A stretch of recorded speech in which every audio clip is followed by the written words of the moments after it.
दोस्तों आज हम लोग पढ़ेंगे एनसीईआरटी क्लास 6 का चैप्टर 4 और यानी कि मानचित्र। आप जैसे कि आप पिछले अध्याय में ग्लोब के महत्व के बारे में हम लोग पढ़ चुके हैं। पिछले अध्याय में जैसा कि हम लोगों ने पढ़ा था कि ग्लोब क्या है, ये किस तरह से हमारी मदद करती है, ठीक है। इसके बारे में मैंने काफ़ी डिटेल से सहज और सरल तरीके से बताया था। अगर आपने ये वीडियो नहीं देखा होगा तो बिल्कुल जाके जो है मेरे प्लेलिस्ट में है, आप जाके उसे देख सकते हैं। आज हम लोग देखते हैं मानचित्र, है ना। दोनों दो चीज़ें हो गई, एक आप ग्लोब अलग हो गया और हमारा मानचित्र जो हो गया। ये मानचित्र हमेशा फ्लैट में होता है जबकि ग्लोब हमारा क्या होता है, स्फेरिकल होता है, ठीक ना। ये दोनों दो तरह की चीज़ें और दोनों में मुझे जैसा लगता है कि मानचित्र काफ़ी बेहतर है, जो कि एक ही टाइम में एक ही समय में पृथ्वी के पूरे भाग को हम लोग इसमें अध्ययन कर लेते हैं। बट लेकिन ग्लोब में क्या है ना कि इसको ले आने में भी काफ़ी परेशानी है और उसके बाद में इसकी एक समय में एक भाग को देखने में थोड़ा डिफ़िकल्ट है। अगर मान लीजिए फ्रंट का हम लोग देख रहे हैं तो बैक के लिए आपको मूव करना पड़ेगा।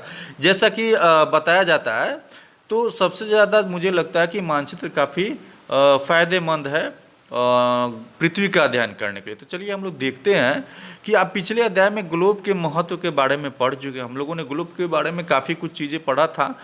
ग्लोब में अध्ययन की कुछ सीमाएं होती हैं।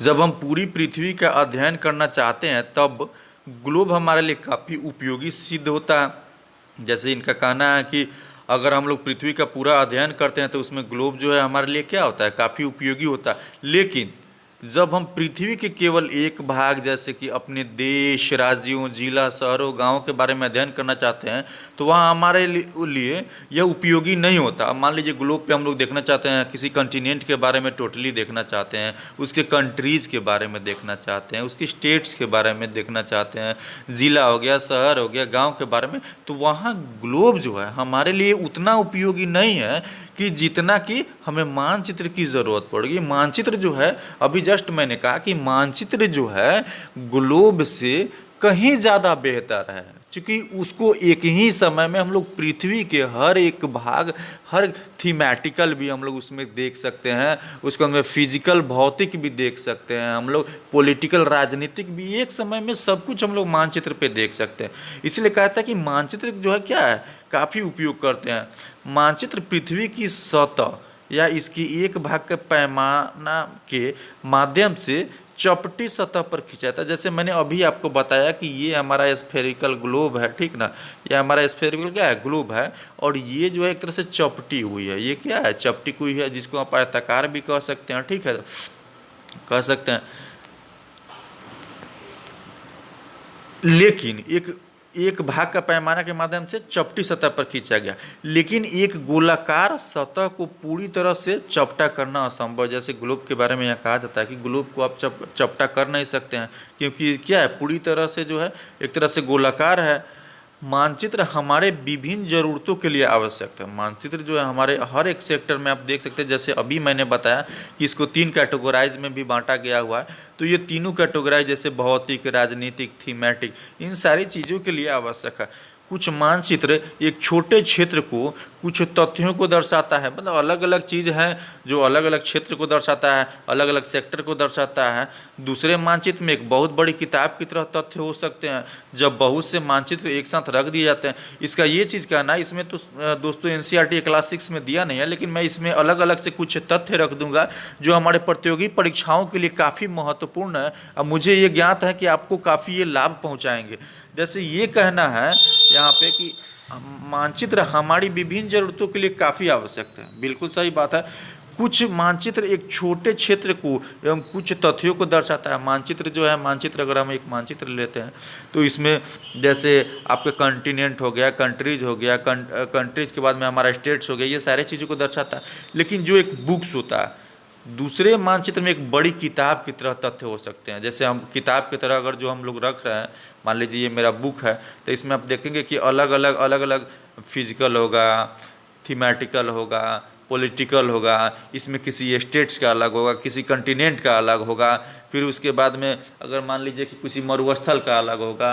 मतलब हर एक चीज़ में किस तरह से बनाते हैं, बुक्स के रूप में इसको तैयार किया था। और बुक्स के रूप में तैयार करना जो किया जाता है, तो आप इसको 2-3 चीज़ें जो है प्रतियोगी परीक्षाओं हेतु आप इसको देख सकते हैं। इस बुक्स को हम लोग क्या कहते हैं, कहने का मतलब है कि all kinds of maps are put together for our reference. कहने का मतलब है कि एक साथ में जो है जब बहुत सारे मैप को एक साथ अगर रख कर एक बुक के रूप में तैयार किया जाता है, बहुत सारे मैप में क्या हो गया, जो दोस्तों मैंने जैसे अभी बताया, अगर मान लीजिए मैंने भारत का नक्शा उठा लिया या वर्ल्ड में उठा लेते हैं, तो उसमें कंटिनेंट, हर कंटिनेंट के बारे में अलग अलग पेज में अलग अलग चीज़ें दर्शाई गई होंगी, अलग अलग चीज़ें बताई गई होंगी।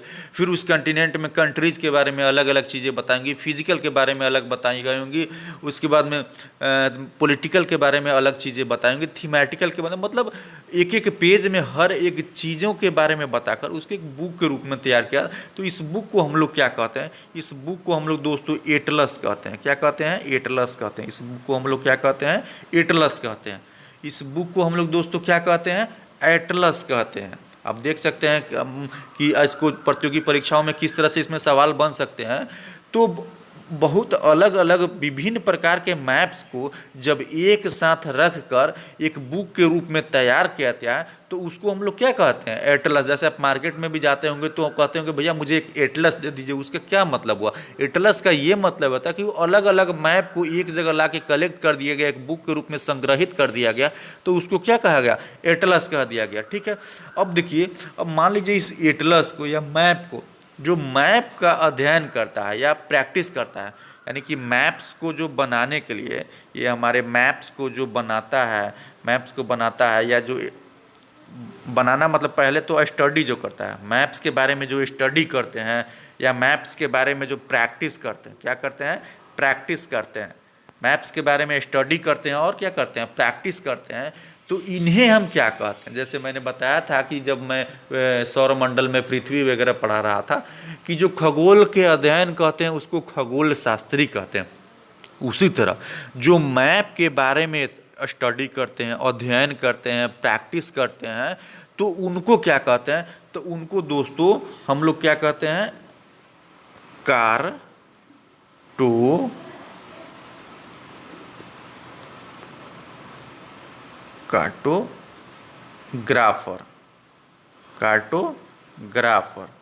क्या कहते हैं दोस्तों उसको, जो ये बनाते हैं, जो अध्ययन करते हैं, मैप्स को क्या करते हैं, जो बनाते हैं, मैप्स को जो बनाते हैं उसको क्या कहते हैं, आप मैप्स को जो बनाते हैं, मैप्स को जो बनाते हैं उन्हें क्या कहते हैं, जो मैप्स बनाते हैं उनको क्या कहते हैं, कार्टोग्राफर। उनको क्या कहते हैं, कार्टोग्राफर। जो मैप्स बनाते हैं उनको कार्टोग्राफर, और जो अध्ययन करते हैं, स्टडी करते हैं, स्टडी के रूप में जो प्रैक्टिस भी करते हैं उनको क्या कहते हैं, कार्टोग्राफी। उनको क्या कहते हैं, ग्राफी। बस ये दो चीज़ें, एक हो गया हमारा ग्राफी,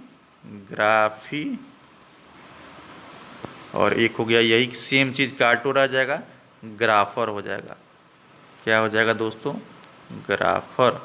अब ये दो चीज़ हो गया, कार्टोग्राफर क्या होता है और कार्टोग्राफी क्या होता है, ठीक ना।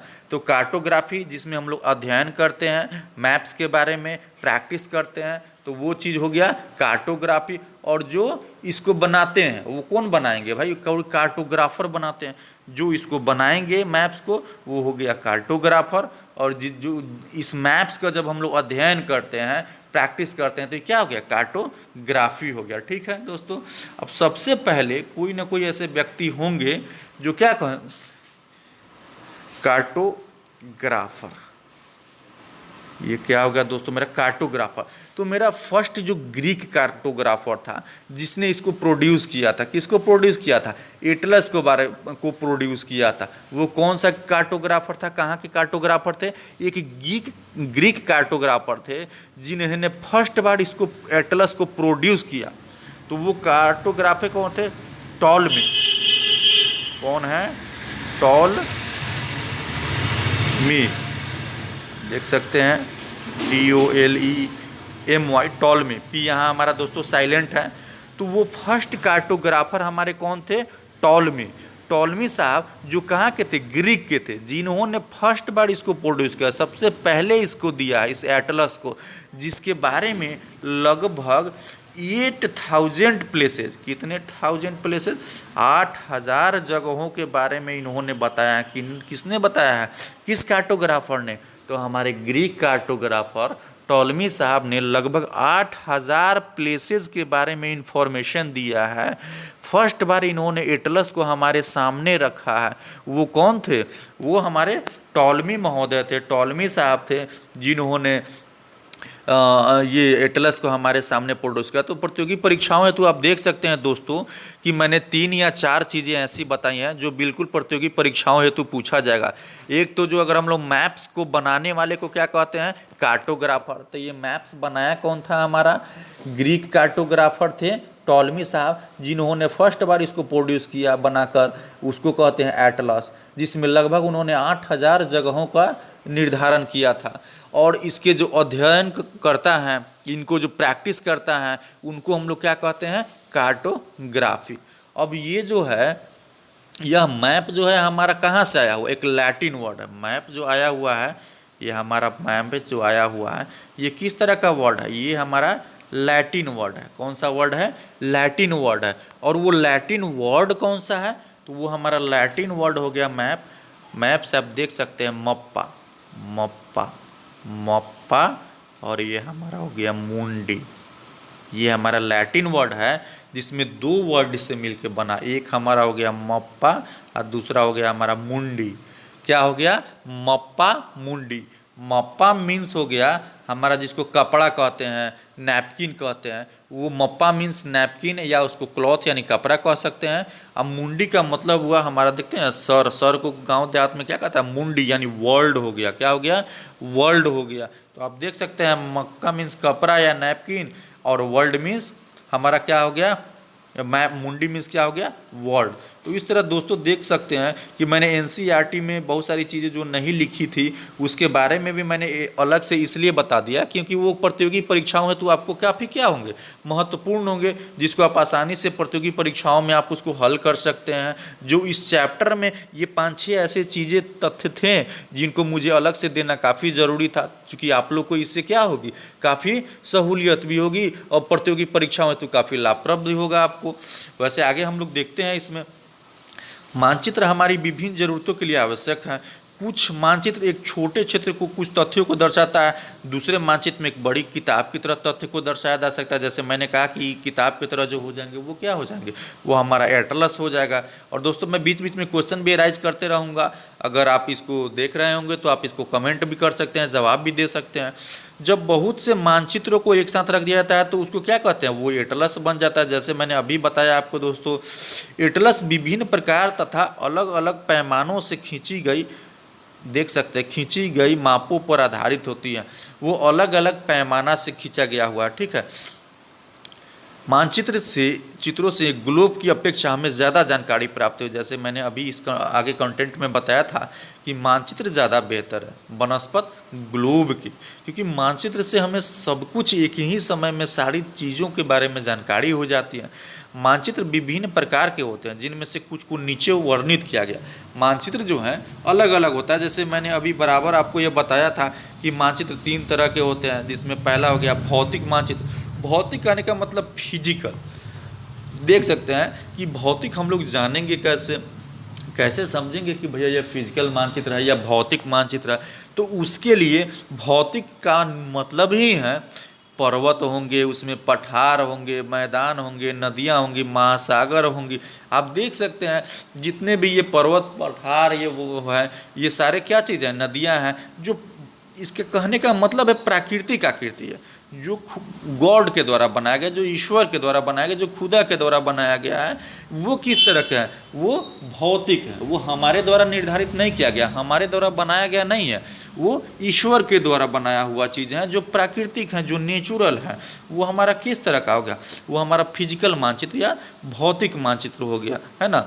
आप देख सकते हैं भौतिक, भौतिक को ही क्या कह सकते हैं, उच्चावच मानचित्र कहते हैं। भौतिक मानचित्र या उच्चावच मानचित्र भी कहते हैं। आप देख सकते हैं कि भौतिक मानचित्र किसको कहते हैं हम लोग, जिसमें नदियाँ, पर्वत, पठार, महासागर, ये सारी चीज़ें जो निरूपित की गई है, इसको हम लोग बोलते हैं भौतिक या उच्चावच मानचित्र, यानी कि जो प्राकृतिक रूप से हैं, इस जो पृथ्वी पे जो है प्राकृतिक रूप से हैं, उनको हम लोग कहते हैं फिजिकल मानचित्र। आइए हम लोग देखते हैं पॉलिटिकल मानचित्र, यानी कि राजनीतिक मानचित्र। राजनीतिक मानचित्र हम लोग किसको कहेंगे, अब देख सकते हैं राजनीतिक से पॉलिटिकल से मतलब ही है कि जिसमें सीमा रेखाओं का निर्धारण होता है, जैसे राज्य हमारा हो गया, नगर हो गया, शहर हो गया, गाँव हो गया।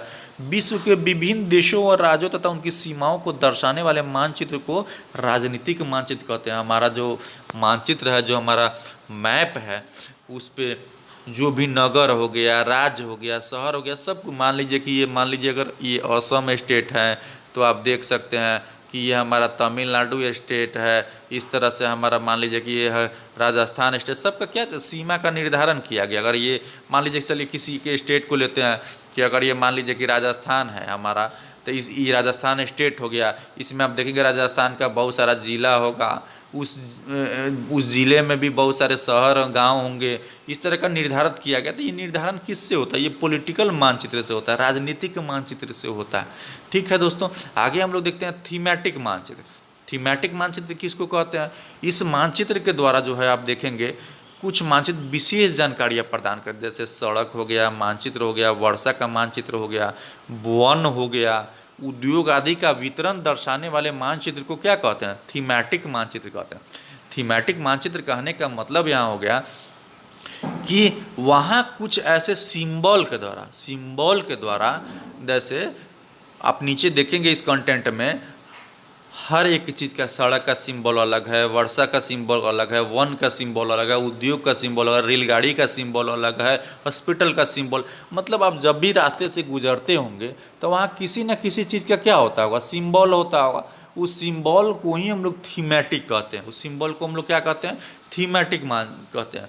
मानचित्र के 3 घटक है। मानचित्र के कितने घटक हैं, 3 घटक है। एक तो वो दूरी को दर्शाया जाता है मानचित्र पे, उसमें से आप दिशा देखते हैं, पूरब है, पश्चिम है, दक्षिण है, उत्तर है, पूर्वोत्तर है, उत्तर पश्चिम है, दक्षिण पश्चिम है, इस तरह का। उसके बाद में सिंबल, प्रतीक को दर्शाता है। यानी मानचित्र पे हम लोग कितने चीज़ों को, घटक को देख सकते हैं, 3। एक तो मान लीजिए कि यहाँ से यहाँ अगर 400 किलोमीटर है, यहाँ से अगर 400 किलोमीटर है, तो आप देखेंगे कि मानचित्र पे इसको दिखाएगा 2 सेंटीमीटर, 2 सेंटीमीटर।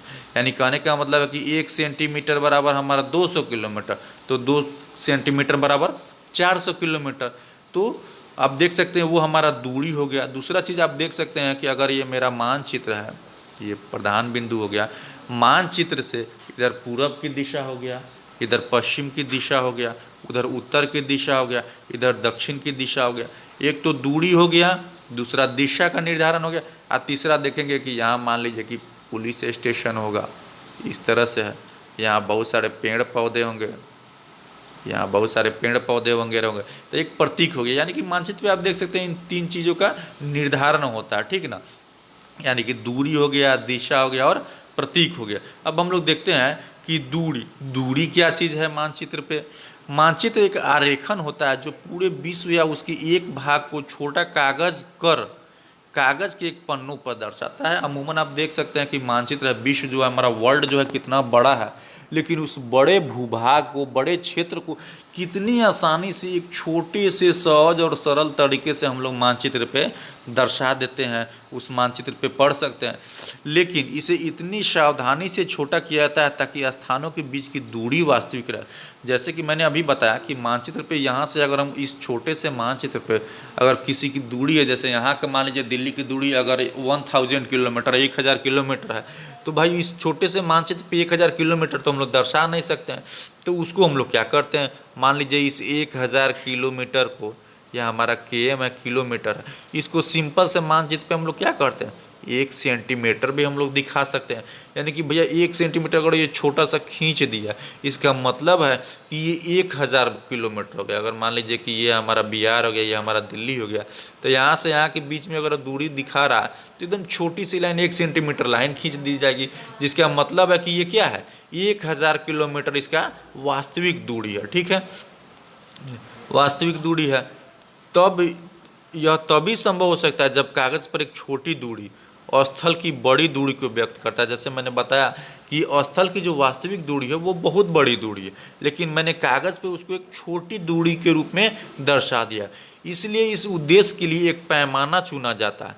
पैमाना, आप देख सकते हैं कि दूरी मापने के लिए किस चीज़ का यूज़ किया जाता है, पैमाना का यूज़ किया जाता है। पैमाना स्थल तक पर वास्तविक दूरी तथा मानचित्र पर दिखाई गई दूरी के बीच के अनुपात होता है। अब पैमाना क्या होता है, जो उसका स्थल है, जैसे मान लीजिए यहाँ बिहार हो गया और यहाँ दिल्ली हो गया, तो इस स्थल की जो वास्तविक दूरी 1000 किलोमीटर है, इस 1000 किलोमीटर तथा मानचित्र पर दिखाई गई दूरी, मानचित्र पर दिखाई गई दूरी क्या होता है, मानचित्र पे हम दिखा रहे हैं इस 1000 किलोमीटर को, 1000 किलोमीटर को हम 1 सेंटीमीटर दिखा रहे हैं। अब देख सकते हैं इसकी वास्तविक दूरी हो गई। अब मानचित्र पे हम कितना दिखा रहे हैं, 1 सेंटीमीटर दिखा रहा है। इसके बीच का जो इसका रेशियो होता है, इसके बीच का क्या होता है, एक रेशियो होता है, इसी को हम लोग पैमाना कहते हैं। पैमाना मतलब वास्तविक दूरी और तथा मानचित्र पे खींची गई दूरी, उसके बीच के अनुपात को हम लोग क्या कहते हैं, पैमाना कहते हैं। उदाहरण के लिए यहाँ दिखा रहा है दोस्तों कि आपके विद्यालय एवं आपके घर के बीच की दूरी अगर 10 किलोमीटर है, जिसे मानचित्र पे 2 सेंटीमीटर की दूरी से व्यक्त किया गया, इसका अभिप्राय है कि मानचित्र का 1 सेंटीमीटर स्थल 5 किलोमीटर का दर्शाएगा। अब देख सकते हैं अमूमन कि 2 सेंटीमीटर अगर दर्शा रहा है और कुल हमारा वास्तविक दूरी 10 किलोमीटर है, इसका मतलब है कि 1 सेंटीमीटर बराबर 10/2 यानी 5 किलोमीटर होगा। कितना होगा, 5 किलोमीटर होगा। इस प्रकार पैमाना किसी भी मानचित्र के लिए बहुत ही महत्वपूर्ण होता है। इस प्रकार पैमाना जो है हमारा क्या है, सबसे इम्पोर्टेंट है। इस पैमाना के आधार पर ही किसी भी मानचित्र को, यानी किसी भी बड़े भूभाग को एक छोटे से मानचित्र पे बड़े सरल और सहज तरीके से निरूपित कर दिया जाता है। अगर आपको पैमाना की जानकारी है तो आप मानचित्र पर दिए गए किसी भी 2 स्थानों के बीच की दूरी को बड़े ही सहज और सरल तरीके से पता लगा सकते हैं। जब बड़े क्षेत्रफल वाले भागों जैसे महाद्वीपों या देशों को कागज़ पर दिखाना होता है, तब हम लोग छोटे पैमाने का उपयोग करते हैं। तब हम लोग क्या उपयोग करते हैं, छोटे पैमाने का। मान लीजिए किसी की दूरी अगर 1000 किलोमीटर है, 2000 किलोमीटर है, 3000 किलोमीटर है, तो आप देख सकते हैं कि यहाँ उदाहरण के लिए यहाँ बताया गया है कि मानचित्र पर 5 सेंटीमीटर स्थल के 5000 किलोमीटर को दर्शाता है।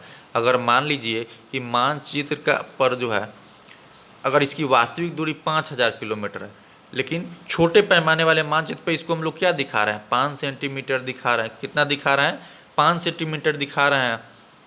इसको छोटे पैमाना वाला मानचित्र कहते हैं। दोस्तों, हम छोटे पैमाने वाले मानचित्र के बारे में फिर से एक बार हम लोग समझ लेते हैं। जब बड़े क्षेत्रफल वाले भाग जैसे महाद्वीप या देशों को कागज़ पर दिखाना होता है, किसको दिखाना होता है, मान लीजिए किसी कॉन्टिनेंट या किसी कंट्रीज़ को अगर हम लोग दिखाना है, तब हम लोग छोटे पैमाने का उपयोग करते हैं। यानी छोटे पैमाने का उपयोग हम लोग कहाँ करते हैं, बड़े क्षेत्रफल वाले भागों को।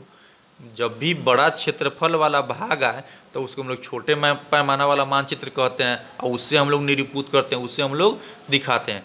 यानी कि बड़े क्षेत्रफल वाले भाग को निरूपित जो हम लोग करते हैं उसको छोटा पैमाना वाले मानचित्र के आधार पर कहते हैं। तब हम लोग छोटे पैमाने का उपयोग करते हैं। सिंपल सी बात है कि अगर इतना बड़ा अगर कोई चीज़ हो जाए तो उसमें एकदम छोटा पैमाना ही हम लोग लेंगे। जब एक छोटे क्षेत्रफल वाले भाग जैसे आपके गांव या शहर को कागज़ पर दिखाना होता है, तब हम बड़े पैमाने का उपयोग करते हैं। अगर मान लीजिए कि हमारा गांव है, छोटा सा गांव है, तो इतने ही बड़े पेज में हम लोग आराम से बड़ा बड़ा खींच सकते हैं।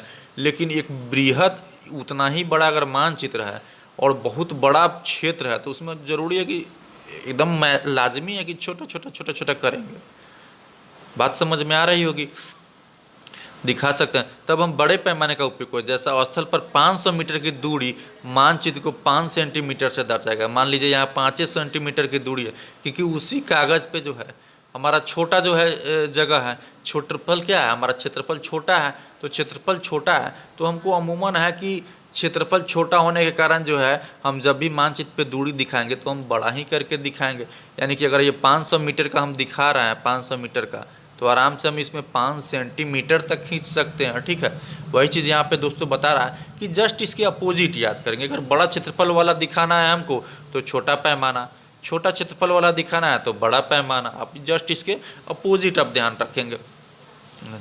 इस प्रकार को बड़े पैमाने वाला मानचित्र कहते हैं। बड़े पैमाने वाले मानचित्र छोटे पैमाने वाले मानचित्र की अपेक्षा अधिक जानकारी देते हैं।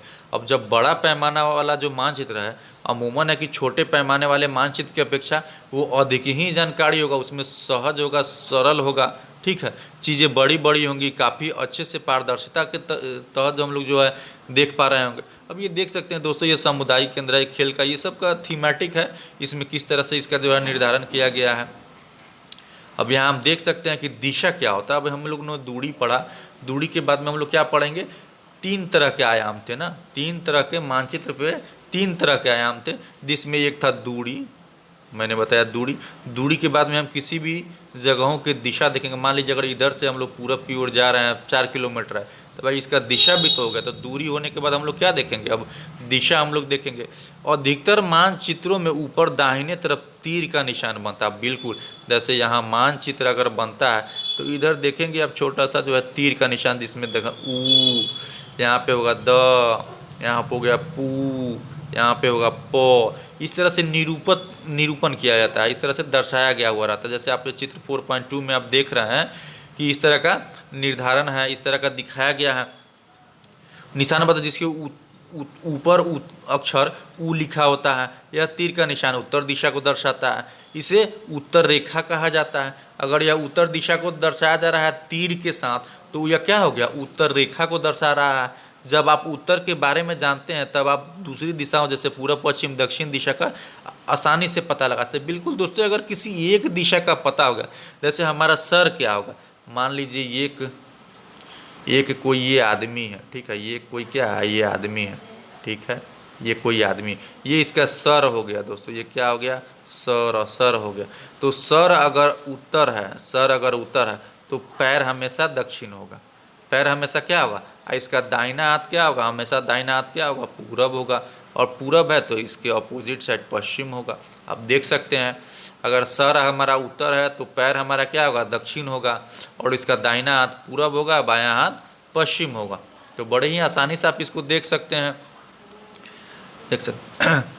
आप देख सकते हैं 4.2 में आप देख सकते हैं कि 4 मुख्य दिशाओं उत्तर पूर्व पश्चिम दक्षिण को दिखाया गया। ये प्रधान दिग बिंदु कहे जाते हैं। यानी प्रधान दिग बिंदु किसे कहते हैं दोस्तों, आप 1 नंबर में इसको ऑब्जेक्टिव टाइप क्वेश्चंस में देख सकते हैं। प्रधान बिंदु हम लोग उसी को कहते हैं जो दिशाओं का निर्धारण करते हैं। जैसे पूर्व पश्चिम उत्तर दक्षिण दिशाओं का जब हम लोग निर्धारण करते हैं, उसके बारे में हम लोग जानकारी लेते हैं, तो उसको हम लोग क्या कहते हैं, प्रधान दिग बिंदु हम लोग कहे जाते हैं। बीच की 4 दिशा, उत्तर पूर्व, आप देख सकते हैं कि ये जो हमारा उत्तर पूर्व है, उत्तर पूर्व कैसे हुआ, ये उत्तर ले लिया और ये पूरब ले लिए, तो इन दोनों के बीच में क्या हो गया, उत्तर पूरब हो गया। अब दोस्तों ये दक्षिण है और ये पूरब है तो ये क्या हो जाएगा, दक्षिण पूरब हो जाएगा। उसी तरह ये दक्षिण है और ये पश्चिम है तो ये क्या हो जाएगा, दक्षिण पश्चिम हो जाएगा। इसी तरह चारों जो दिशाओं आप देख रहे हैं, चारों दिशाओं के 2 दिशाओं को मिलाकर जो बनाई जाती है तो उसके बीच में जो ये लाइन खींची जाती है वो दोनों दिशाओं का उपनाम होता है। ठीक है, अब देख सकते हैं उत्तर पूरब, दक्षिण पश्चिम, उत्तर पश्चिम। ठीक है, इन बीच वाली दिशाओं की मदद से किसी भी स्थान का की सही स्थिति का पता लगाया जा सकता है। सही स्थिति का पता लगा सकता है कि अगर मान लीजिए कि दिक्पात इस साइड में आ गया है तो भैया ये उत्तर पूरब की तरफ है। ये चारों दिशाओं का पता तो हम लोग प्रधान दिग बिंदु के अनुसार जो है हम लोग जानकारी ले ही सकते हैं। इसके बीच का भी जो निर्धारण जो है बड़े आसानी से और सहज तरीके से हम लोग देख सकते हैं।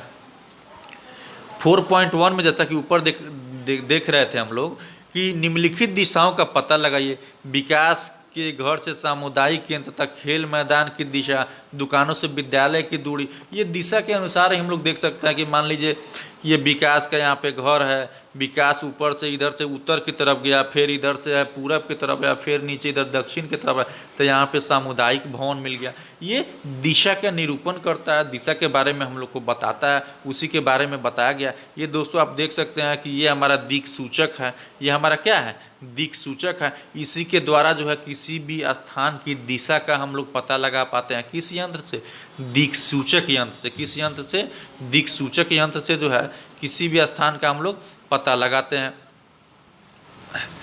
देख सकते हैं हम दिक् सूचक की सहायता से किसी स्थान की दिशा का पता लगा सकते हैं। यह एक यंत्र है, यह क्या है, यह एक इलेक्ट्रॉनिक डिवाइस है जिसकी सहायता से मुख्य दिशाओं का पता लगाया जाता है। जिसकी सहायता से हम लोग क्या करते हैं, मुख्य दिशाओं का पता लगाया जाता है। इसकी चुंबकीय सुई की दिशा हमेशा उत्तर दक्षिण दिशा में होता है। इसकी चुंबकीय सुई की दिशा हमेशा उत्तर दक्षिण दिशा में होता है। अब उसके बारे में जैसे हम लोगों ने क्या पढ़ा, दूरी पढ़ा, हम लोगों ने क्या पढ़ा, एक तो हम लोगों ने क्या पढ़ा, यहाँ से यहाँ दूरी पढ़ा। दूरी के बाद में जैसे मान लीजिए कि यहाँ से यहाँ अगर 5 किलोमीटर दूरी पड़ा, मैंने ये ट्रिक के साथ आपको याद कराना चाह रहा हूँ। फर्स्ट मेरा में दूरी हो गया, दूसरा अगर इधर की तरफ जा रहे हैं तो ये मेरा क्या होगा, दिशा हो जा रहा है। तो इधर जाते के क्रम में आप देख सकते हैं कि बहुत सारे आपको सिंबल मिलेंगे। क्या मिलेंगे, सिंबल मिलेंगे। यहाँ मान लीजिए कि यहाँ पीएस पुलिस स्टेशन मिलेंगे, यहाँ पे और भी बहुत सारे थीमेटिक चीज़ें मिलेंगे। तो उसी के बारे में बताया जा रहा है कि ये चीज़ जो है ये प्रतीक, अब हम लोग का क्या हो गया, प्रतीक हो गया। यानी कि दूरी हो गया, दिशा हो गया और क्या हो गया, प्रतीक हो गया। यह किसी भी मानचित्र का तीसरा प्रमुख घटक है। मानचित्र का तीसरा क्या है, प्रमुख घटक है। दो घटक हम लोगों ने देख लिया, एक तो दूरी हो गया, दूरी जिधर हम लोग तय कर रहे होंगे उस दूरी में किसी न किसी दिशा में जा रहे होंगे, उस दिशा में बहुत सारे हम लोग को थीमेटिक प्रतीक मिल रहे होंगे। तो हमारा तीसरा घटक क्या हो गया, प्रतीक हो गया। किसी भी मानचित्र पर वास्तविक आकार एवं प्रकार के विभिन्न आकृति, जैसे भवन हो गया, सड़क हो गया, पुल हो गया, वृक्ष हो गया, रेल की पटरी हो गई, कुएं को दिखाना संभव नहीं होता। इसलिए वे निश्चित अक्षरों, छायाओं, रंगों तथा चित्रों, रेखाओं का उपयोग करके दर्शाया जाता है। मान लीजिए इतने छोटे से मानचित्र पे दूरी भी, दिशा भी और प्रतीक भी ये दिखाना संभव है नहीं। इसलिए उसको क्या करते हैं, एक छोटे से सिंबल से, प्रतीक से जो है, अक्षर से जो है उसको निरूपित कर दिया जाता है, जिससे बड़े ही सहज और सरल तरीके से हम मानचित्र पे क्या करते हैं, उसको निरूपण कर सकते हैं, निर्धारित कर सकते हैं, उसको वहाँ हम लोग देख सकते हैं, समझ सकते हैं, है ना। ये प्रतीक कम स्थान में अधिक जानकारी प्राप्त करते हैं। आप देख सकते हैं दोस्तों कि ये स्थान कम लेता है लेकिन जानकारी हम लोग को अधिक प्रदान करता है। इन प्रतीकों के इस्तेमाल के द्वारा मानचित्र को आसानी से खींचा जा सकता है। इसी सिंबल प्रतीक के द्वारा मानचित्र को क्या कहता है, आसानी से खींचा जा सकता है तथा इनका अध्ययन करना क्या होता है, आसान हो जाता है। इनका अध्ययन करना क्या होता है, आसान हो जाता है। अगर आप एक क्षेत्र की भाषा को नहीं जानते तथा आप किसी से दिशाओं के बारे में नहीं पूछ सकते, तब आप इन चिन्हों के सहायता से क्या कर सकते हैं, इन चिन्हों के सहायता से आसानी से उस जगह को आप पता लगा सकते हैं। जैसे मान लीजिए यहाँ से आप लंदन जा रहे हैं दोस्तों, और लंदन जा रहे हैं तो आपको जाना है, कहाँ जाना है मान लीजिए कि पुलिस पोस्ट ऑफिस जाना है। लंदन आप यहाँ पे उतर गए बस स्टैंड के बाद, आपको पोस्ट ऑफिस, आपको इंग्लिश आती नहीं है, फिर आप कैसे जाएंगे, तो कुछ न कुछ इन्हीं जैसे जो यहाँ पे निरूपण रहता है कि यहाँ पोस्ट ऑफिस, यहाँ से ऐसे राइट ले लीजिएगा, फिर यहाँ से ऐसे लेफ्ट ले लीजिएगा। तो आप इस जो आयाम है आप देख सकते हैं, ये जो सिंबल है, जो प्रतीक है, इस प्रतीक के सारे आप आसानी से कहाँ पहुँच सकते हैं, पोस्ट ऑफिस के पास पहुँच सकते हैं। ठीक है, तो इसके लिए भी, इस चीज़ के लिए भी काफ़ी मददगार है। आप देख सकते हैं कि प्रतीक जो है, जैसे रेलवे लाइन में 3 तरह के लाइन होते हैं दोस्तों। एक बड़ी लाइन होते हैं, मीटर लाइन होते हैं, ठीक ना, स्टेशन भी होते हैं। एक आप देख सकते हैं कि बड़ी लाइन का, मीटर लाइन का, ये हमारा RS रेलवे स्टेशन हो गया, ये प्रतीक है। सड़कें 2 तरह की होती हैं, एक पक्की होती हैं जिनका सिंबल आप देख सकते हैं इस तरह का, एक कच्ची होती है, तो जो कट के इस तरह के होते हैं, आप देख सकते हैं। अगर पक्की हैं तो ये सीधी रेखा में 2 समानांतर रेखाएं हैं, और अगर कच्ची हैं तो बीच में क्या देख सकते हैं, डॉट कटी छूटी हुई चीज़ें रेखाएं हैं। तो ये हमारा क्या हो गया, ये सड़कें का निर्धारण हो गया, सीमा हो गया। सीमा हमारा क्या हो गया, सीमा किस तरह की होती है, अंतर्राष्ट्रीय सीमा भी होती है, राज्यीय सीमा भी होती है, जिला वाइज भी सीमा होती है। यानी सीमा का निर्धारण 3 तरीके से होता है। एक इंटरनेशनल लेवल पे होता है, अंतर्राष्ट्रीय लेवल पे मान लीजिए कि ये अगर हमारा भारत है तो यहाँ पे पाकिस्तान होगा, यानी कि यहाँ पे सीमा का निर्धारण होगा। दूसरी तरफ जो है उसके निर्धारण के लिए आप देख सकते हैं ये सिंबल है हमारा, क्या है, एक छोटी सी रेखा है, फिर हमारा डॉट है, फिर छोटी सी रेखा है, फिर हमारा डॉट है। तो ये क्या है, हमारा अंतर्राष्ट्रीय ये रेखा है, अंतर्राष्ट्रीय सीमा का ये प्रतीक है। फिर राज्य आप देख सकते हैं, राज्य के लिए क्या है, ये काफ़ी डीप है, लेकिन आप यहाँ देख सकते हैं तो ये थोड़ी सी फेंट है, थोड़ी सी क्या हल्की है। उसी तरह आप देख सकते हैं ये जिला का देख सकते हैं, जिला में सिर्फ छोटी छोटी लाइनें हैं, जिला में क्या छोटी छोटी लाइन। यानी आप दोस्तों देख सकते हैं कि सीमा का बहुत ही सरल है। आप देख सकते हैं ये डीप है, फिर यहाँ पे डॉट डीप, फिर ये लाइन है डीप है जो फिर डॉट। अगर इसी को हम फेंट कर देते हैं, इसको हम फेंट कर देंगे, थोड़ा सा हल्का कर देंगे, तो ये हमारा राज्य हो जाएगा। और उसी में से अगर ये हम डॉट हटा लेंगे तो ये हमारा क्या हो जाएगा, जिला हो जाएगा। आगे हम लोग देखते हैं नदी, कुआं, तालाब। अब नदी में आते हैं तो नदी के रूप में हम लोग क्या सोचते हैं, नदी का ये सिंबल हो गया। ये देखते हैं दोस्तों, ये तो अमूमन सब कोई समझता है कि ये नदी हो गया। कुआं भी देखते हैं कि इस तरह का गोलाकार गड्ढा रहता है काफ़ी, तो वो हमारा कुआं हो गया। तालाब आप देख सकते हैं दोस्तों, तालाब इस तरह का आकृति है तालाब, बिल्कुल। नहर जो है, नहर का भी हम लोग जो है इसको समझ जाते हैं कि ये क्या है, नहर की आकृति। पुल भी देखें, पुल का स्ट्रक्चर भी इस तरह से होता है, पुल का स्ट्रक्चर भी इस तरह से होता है, आप देख सकते हैं। तो ये हमारा क्या होगा, नदी, कुआं, तालाब और नहर हो गया। अब देख सकते हैं कि मंदिर, गिरजाघर, मस्जिद, छतरी, ये तो बड़े ही आसानी से हम लोग हिंदू, मुस्लिम, सिख, ईसाई भाइयों का जो है ये प्रतीक है, जिसको हम लोग बड़े ही आसानी से समझते हैं और जानते भी हैं। पोस्ट ऑफिस का ऑलरेडी पीओ से, पी से पोस्ट, ओ से ऑफिस है। पोस्ट और टेलीग्राफ ऑफिस का पीटीओ हो गया। पी से पोस्ट एवं एंड टी से टेलीग्राफ, ओ से ऑफिस हो गया। पोस्ट एंड टेलीग्राफ ऑफिस का पीटीओ हो गया। पुलिस स्टेशन का पी से पुलिस है, एस से स्टेशन सिंबल हो गया। उसी तरह हम लोग बस्ती का देख सकते हैं, बस्ती का दोस्तों क्या एल टाइप का है, प्रतीक है। कब्रिस्तान का आप देख सकते हैं कि इस तरह का कब्रिस्तान का है, प्रतीक है। अब आप पेड़ का देख सकते हैं, पेड़ तो अमूमन दोस्तों कोई भी समझ सकता है, पेड़ का है, ये घास का, छोटी छोटी चीज़ें इस तरह का। ये क्या दिया, रूढ़ चिन्ह दिया हुआ है। क्या दिया हुआ है, ये जो प्रतीक है हमारा, एक तरह से हमारा क्या है, ये रूढ़ चिन्ह है, जिससे हम लोग किसी भी जगह का, किसी भी सीमा का, किसी भी प्राकृतिक चीज़ों का, या किसी भी मंदिर, मस्जिद, पोस्ट ऑफिस, इसमें बहुत सारी ऐसी जगहें हैं, बहुत सारी ऐसी चीज़ें हैं जिसके सिंबल के आधार पे जो है हम लोग उसका क्या करते हैं, आकलन कर सकते हैं। इसके द्वारा मानचित्र से जानकारी प्राप्त कर सकते हैं। मानचित्र की एक विश्वव्यापी भाषा होती है जिसे सभी आसानी से समझ सकते हैं। इन प्रतीकों के उपयोग के संबंध में एक अंतर्राष्ट्रीय सहमति है, मतलब ये इंटरनेशनल जो है क्या है, इंटरनेशनल सहमति है। ये विश्वव्यापी भाषा, ये कौन सी भाषा है, ये विश्वव्यापी भाषा है जो पूरे कंट्रीज़ में समान है। ऐसा नहीं है कि ये भारत में अगर ये पेड़ हो गए तो ये दूसरे कंट्रीज़ में कुछ और होंगे, ठीक है। ये अंतर्राष्ट्रीय विश्वव्यापी भाषा है कि अगर इस कंट्रीज़ में इसको, इस रूढ़ चिन्ह को अगर यही कहा जा रहा है तो दूसरे कंट्रीज़ में भी इसको वही ही कहा जाएगा, ठीक ना। ऐसा नहीं कि इस देश में कुछ और उस देश में कुछ और प्रतीक चिन्ह होंगे। ये अंतर्राष्ट्रीय भाषा है जो हर देश में समान है, हर देश में क्या है, समान है। इसको इस प्रतीक को हम लोग किस तरह का प्रतीक कहते हैं, रूढ़ प्रतीक। जैसा कि आप लोगों ने, मैंने ऊपर समझाया कि इस प्रतीक को हम लोग क्या कहते हैं, रूढ़ प्रतीक कहते हैं। आप देख सकते हैं कि ये क्वेश्चन ये भी हो सकता है, रूढ़ प्रतीक क्या है, जो मानचित्र पे जो प्रतीक दिखाया जाता है, जो चिन्ह दिखाया जाता है, जो निरूपित किया गया है, जो विश्वव्यापी हमारा भाषा है, उसको हम लोग रूढ़ प्रतीक कहते हैं। कुछ रूढ़ प्रतीक 4.3 में दर्शाए गए हैं। विभिन्न रंगों का उपयोग भी इसी उद्देश्य से किया जाता है। उदाहरण के लिए सामान्यतः नीले रंग का इस्तेमाल जलाशय के लिए। अब नीले रंग का इस्तेमाल हम लोग किसके लिए करते हैं दोस्तों, जलाशय के लिए। देख सकते हैं कि अब ये गाना भी है कि आज ब्लू है वाटर वाटर वाटर, उसी से आप याद कर सकते हैं कि यह जो हमारा जलाशय है ये किस कलर का है, नीले रंग का है। अब ये दोस्तों कॉम्पिटिटिव एग्जामिनेशन में अमूमन इस तरह के क्वेश्चन आते हैं। जो जलाशयों का निर्माण जो निरूपण जो है किस प्रतीक से किया जाता है, तो जलाशय जो हमारा जल है हमेशा नीला कलर का होता है।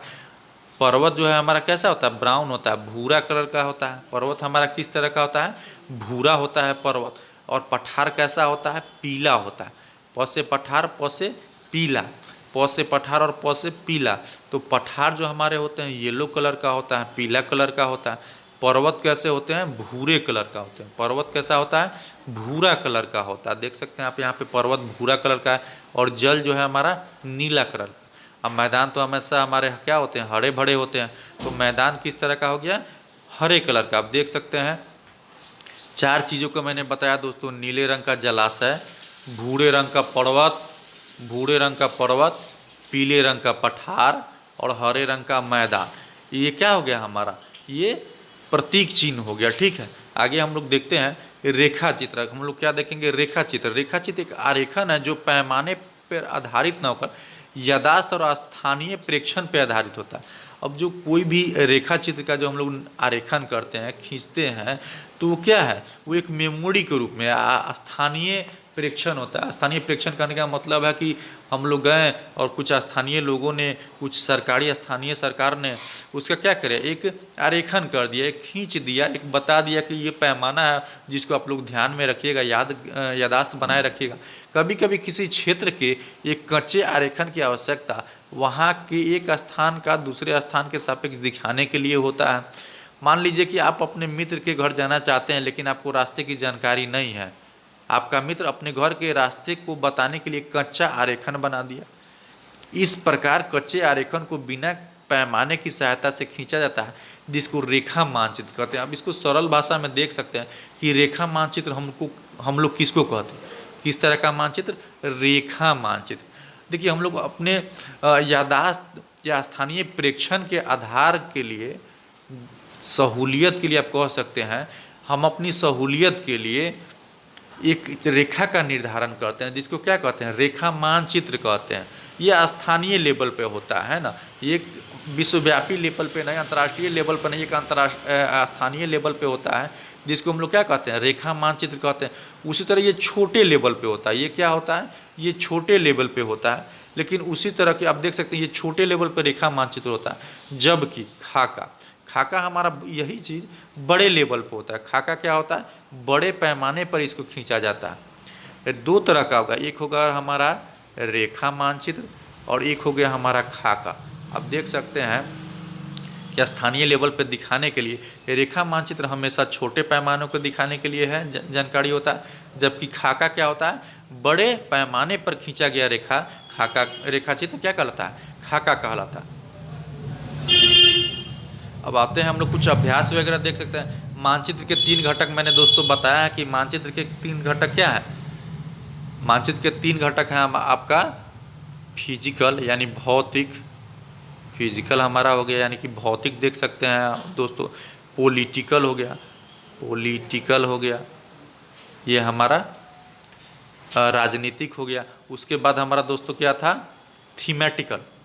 उसके बाद में हमारा क्या था, थीमेटिकल देख सकते हैं दोस्तों। यानी कि हमारा 3 तरीके से हो गया। एक हमारा देख सकते हैं फिजिकल, पी से फिजिकल, फिर पी से पॉलिटिकल और टी से हमारा थीमेटिकल। पीपीटी हमारा क्या है, पीपीटी, फिजिकल, पॉलिटिकल और थीमेटिकल, ये हमारा 3 घटक हो गया। प्रधान दिग बिंदु हम लोग दोस्तों देखे हैं कि ये जो 4 गो दिशा का जो निर्धारण होता है, पूरब, पश्चिम, उत्तर, इधर हो गया पूरब, पश्चिम, उत्तर और दक्षिण जो हो गया, ये हमारा क्या हो गया, प्रधान दिग बिंदु हो गया। ये क्या हो गया, प्रधान दिग बिंदु हो गया। उसी तरह मानचित्र के पैमाना से आप कह सकते हैं, पैमाना क्या है, एक रेखा का निर्धारण है जो हमको दूरी जो है, दूरी का निर्धारण करता है। बहुत बड़े बड़े वास्तविक दूरी के अनुपात को जब हम क्या करते हैं, एक मानचित्र पे दर्शाई गई छोटी सी दूरी के अनुपात को हम लोग क्या कहते हैं, पैमाना हम लोग कहते हैं। ग्लोब की अपेक्षा मानचित्र अधिक सहायक क्यों होता है। ग्लोब देखो दोस्तों, ग्लोब ये बहुत बड़ा भाग हो गया जिसको कहीं भी आसानी से ले आने में भी परेशानी है, एक ये अंतर हो गया। आप मानचित्र को बड़े ही सहज और सरल तरीके से पॉकेट में भी रख सकते हैं, आप इसको कहीं भी ले आ सकते हैं। ग्लोब में क्या है कि एक बार में एक ही समय को, एक ही जगह को आप देख सकते हैं। इसमें बहुत अच्छे से किसी भी कंटिनेंट, किसी भी महाद्वीप, किसी भी देश या किसी भी शहरों के बारे में अच्छे से जानकारी नहीं प्राप्त कर सकते हैं, जबकि आप इस फ्लैट मानचित्र में आप आसानी से किसी भी जगह, किसी भी स्थान, किसी भी देश, किसी भी महाद्वीप के बारे में बड़े ही आसानी से आप देख सकते हैं। मानचित्र एवं खाका में मैंने बताया कि मानचित्र छोटे पैमानों को दिखाने के लिए है, जबकि खाका बड़े पैमानों को दिखाने के लिए। कौन सी मानचित्र विस्तृत जानकारी प्राप्त करता है? कौन सा मानचित्र विस्तृत जानकारी? तो दोस्तों पॉलिटिकल मानचित्र जो है वो काफ़ी विस्तृत जानकारी प्राप्त करता है, जिसके बारे में हमारे महाद्वीप के बारे में, देशों के बारे में, शहरों के बारे में, इसके अलावा भी और सारी चीज़ों जो हमारा क्या करता है, विस्तृत जानकारी प्राप्त करता है। ठीक है। प्रतीक किस प्रकार मानचित्र के अध्ययन में सहायता करता है? देखिए प्रतीक इसलिए है कि एक छोटे से मानचित्र में आप जो है बहुत सारे चीज़ों को दर्शा नहीं सकते हैं, तो उसके लिए एक छोटा छोटा सिंबल होता है, छोटा छोटा प्रतीक होता है, जो मानचित्र में क्या होते हैं, काफ़ी सहायक होते हैं। अब देख सकते हैं सही उत्तर चिन्हित करें। वृक्षों के वितरण को दिखाने के लिए मानचित्र, वृक्ष जैसे पेड़ पौधे मैंने दोस्तों बताया तो वो थीमेटिक में आ जाते हैं। वृक्ष जो है क्या पेड़ को दिखाने के लिए थीमेटिक आते हैं। नीले रंग का प्रयोग मैंने बताया था कि नीला रंग किसका है, जलाशय का है। पर्वतों के लिए क्या होता है, भूरा होता है। पठार के लिए क्या होता है, हमारा पीला होता है। ठीक है। मैदान के लिए किस तरह से हरा होता है। ये मैंने चारों चीज़ें मैंने बताया है दोस्तों, ये कॉम्पिटिटिव एग्जामिनेशन में काफ़ी काम आएंगे। दिक् सूचक क्या होता है, मुख्य दिशा का पता लगाने के लिए दिक् सूचक का उपयोग करते हैं। पैमाना मैंने बताया है दोस्तों कि पैमाना किसको कहते हैं, मानचित्र के लिए, रेखाचित्र के लिए, प्रतीकों के लिए। इस तरह से जो है आप बिल्कुल सहज और सरल तरीके से आप इसको एक बार और वीडियो को, या मुझे लगता है आपको याद ही हो गया होगा, इस वीडियो को एक बार अगर और रिकॉल कर लेते हैं तो मुझे नहीं लगता है दोस्तों मानचित्र में जो है अब कहीं से भी किसी बुक से भी आपको पढ़ने की ज़रूरत होती। सो अगर अच्छा लगे इस चैनल को तो लाइक कीजिए, सब्सक्राइब कीजिए और शेयर करना ना भूलिए दोस्तों, क्योंकि मैं काफ़ी अच्छे से कंटेंट को मेहनत करके बना रहा हूँ, आप लोग के सामने रख रहा हूँ, क्योंकि दोबारा आपको किसी बुक को पढ़ने की ज़रूरत ना पड़े। So thank you.